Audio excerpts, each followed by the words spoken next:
கனவு பலிக்குமா? நிறைய பேர் கேட்குறாங்க. கனவு கண்டிப்பாக பலிக்கும். என்னென்ன கனவு வந்தால் என்னென்ன விஷயம், அதை தர்மசாஸ்திரங்களிலிருந்து பல ஓலைச்சுவடிகளிலிருந்து நான் எழுதி உங்களுக்கு படித்து காட்டுறேன். இதையெல்லாம் பார்த்துங்க. உங்கள் கனவில் பாம்பு கனவில் வந்தால் உங்களுக்கு ஆபத்து வரப்போகுதுன்னு உணர்த்துது.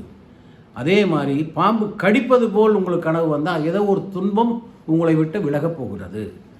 பாம்பு உங்கள் வீட்டுக்குள் நுழைந்தால் வீட்டுக்கு கண் திருஷ்டியோ ஏதோ பிரச்சனை வரப்போகுது.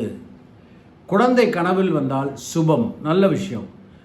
குழந்தை இறப்பது போல் கனவு கண்டால் குழந்தைக்கு ஏதோ உடல்நிலையில் பிரச்சனை, கவனம்.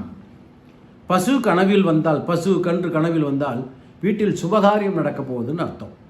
சிவன் கனவில் வந்தால் விதி உங்களை துரத்துகிறதுன்னு அர்த்தம். பெருமாள் கோயிலுக்கு போகிற மாதிரி கனவு வந்தால் உங்களுக்கு உடல் ஆரோக்கியமாக போகுதுன்னு அர்த்தம். ஜீவசமாதிக்கு போவது போல் கனவு வந்தால் உங்களுக்கு தோஷங்கள் நிவர்த்தி ஆகுது, உங்கள் கர்மாக்கள் குறையுதுன்னு அர்த்தம். உங்களுக்கு விபத்து ஏற்படுவது போல் கவனம் வந்தால் நீங்கள் கொஞ்சம் கவனமாக இருக்கணும். அதே மாதிரி விபத்தில் இறப்பது போல் கவனம் வந்தால் தோஷங்கள் விலகுது, அது மாதிரி அர்த்தம். தேர் வருவது போல், சாமியோட தேர் வருவது போல் கனவு கண்டால் உங்களுக்கு ஏதோ ஒரு நல்ல விஷயம் நடக்கப் போகுது அப்படின்னு அர்த்தம். மேலிருந்து குதிப்பது போல் இருந்தால் ஏதோ அமானுஷம் உங்கள் வீட்டில் இருக்குது, அது அந்தரீஷ மரணம்னு பேர்.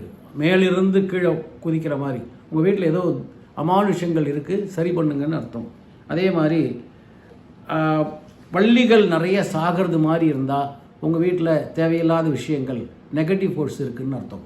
இப்படி கனவுகளுக்கு என்னென்ன நடந்தால் என்னென்ன கனவுக்கு என்னென்ன பலன்கள் என்று முன்னோர்கள் நமக்கு சாஸ்திரங்களை குறிப்பிட்டிருக்கிறார்கள். அதனால் கனவு பலிக்கும். அதிலும் அதிகாலையில் கனவு, அதாவது பிரம்ம முகூர்த்தத்தில் வர கனவு உங்களை ரொம்ப முன்ஜாக்கிரதையாக இருங்கன்னு சொல்லுவதற்காக வரப்பட்ட கனவு. அதனால் கனவுக்கு கண்டிப்பாக பலன் உண்டு. அதை தெரிந்து அதற்கு தகுந்தால் போல் பரிகாரம் செய்து உங்களுடைய வாழ்க்கையை சிறப்பாக வாழ்ந்து கொள்ளுங்கள். சரிங்களா? சப்ஸ்கிரைப் பண்ணுங்கள். வணக்கம்.